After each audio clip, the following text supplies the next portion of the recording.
Good morning, Mr. Chairman, members of the committee. It's an honor to be back here again. Last year, I rejected the claim that the surge was a new strategy. Rather, I said it was a new tactic in pursuit of the same old strategic aim, political stability in Iraq.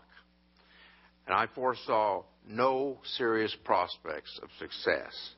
I see no reason to change my judgment today. The surge is prolonging instability, not creating the conditions for unity as the President claims.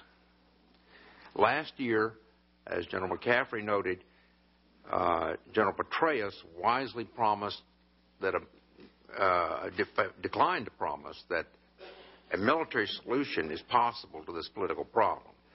And he said he could lower the level of violence for a limited time to allow the Iraqi leaders to strike a deal. Violence has been temporarily reduced, but today there is credible evidence, little or no evidence, that the political situation is improving. In fact, it's the contrary, it's more fragmented. And currently we see this surge of violence in Basra and also in Baghdad. In fact, it remains sporadic, as others have said, throughout other parts of Iraq over the past year, notwithstanding this drop in Baghdad earlier and Anbar province. More disturbing is Prime Minister Maliki's initiation of a military action down in Basra, which has dragged the U.S. forces in against something they didn't approve, to try to do in his competitors, his Shiite competitors. This is a political setback. This is not a political solution. Such is the result of the surge. No less disturbing has been this violence in Mosul and the tensions, as just mentioned, around Kirkuk over the oil. A showdown there, I think, surely awaits us. The idea, I think, that some kind of federal solution can cut this Gordian knot is sort of out of touch with the realities as they are there today. Also disturbing is Turkey's intervention to destroy PKK terrorist groups inside Kurdistan. That confronted with the U.S. government with a choice, either to support its NATO ally or make good on its commitment to secure the Kurdish leaders. It chose the former, and that makes it clear to the Kurds that the U.S. will sacrifice their interest to its larger interest in Turkey. Turning to the apparent success in Anbar and a few other Sunni areas, this is not the positive situation it has been purported to be. Clearly, violence has declined as local Sunni leaders have begun to cooperate with U.S. forces. But the surge tactic cannot be given full credit. The decline started earlier with Sunni initiatives.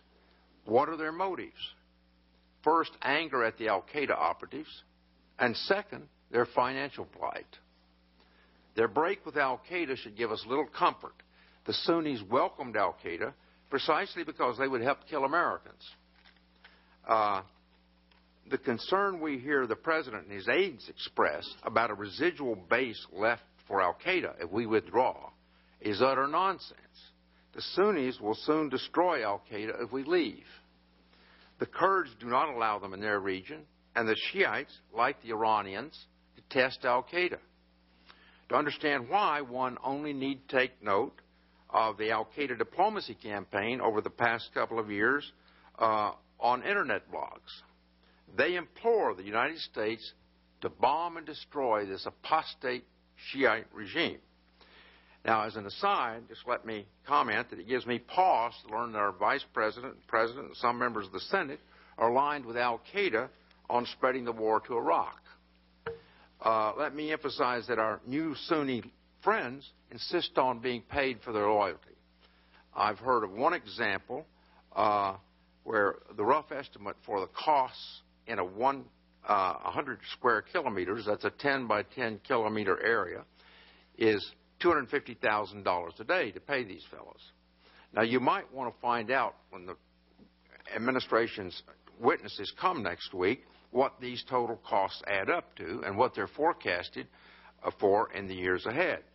Remember, we do not own these people, we rent them.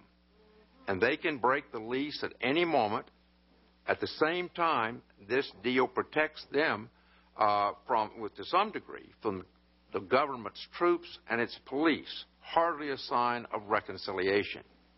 Now let us consider the implications of the proliferating deals with Sunni strongmen. They are far from unified under any single leader. Some remain with al-Qaeda. Many who join our forces are beholden to no one else. Thus, the decline in violence reflects a dispersion of power to dozens of local strongmen who distrust the government and occasionally fight among themselves.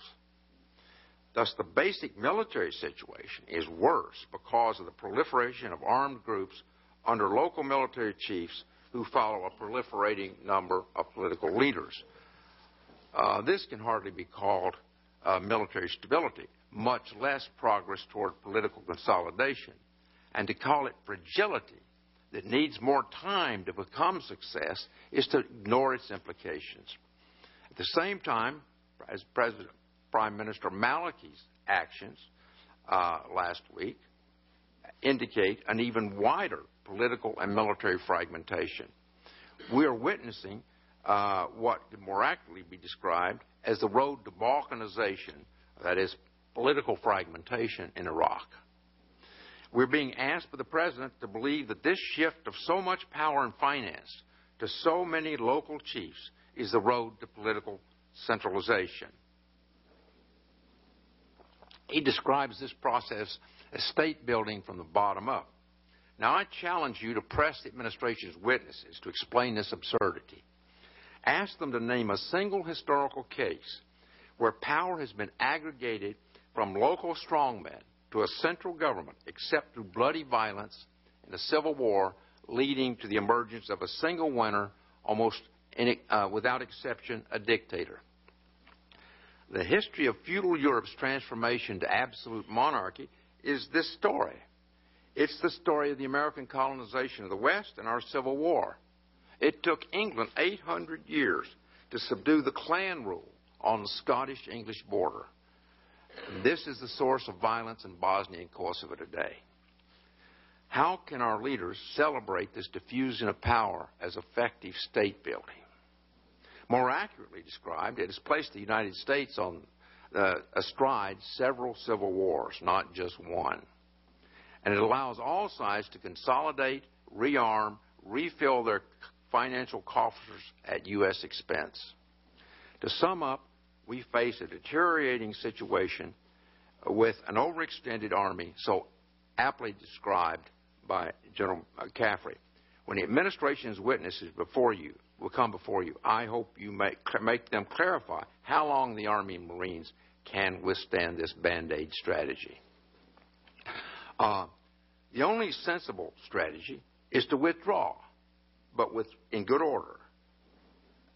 Only that step can break the political paralysis that is gripping U.S. strategy in the region today.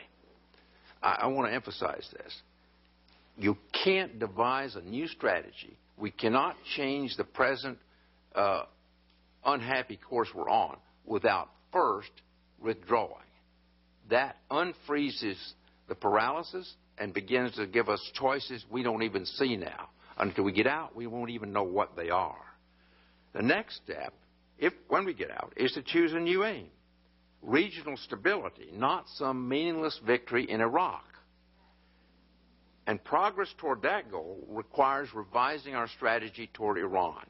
If the President merely renounced his threat of regime change by force, that could prompt Iran to lessen its support for Taliban groups in Afghanistan. The Iranians hate Taliban, and they support them only because they will kill Americans there as retaliation in the event we attack Iran. Iran's policy toward Iraq would also have to change radically as we withdraw. It cannot want instability. Iraq Shiites are Arabs, and they know Persians look down on them. Cooperation has its limits, and people have tended to exaggerate the future influence of Iran in Iraq. It has real important limits.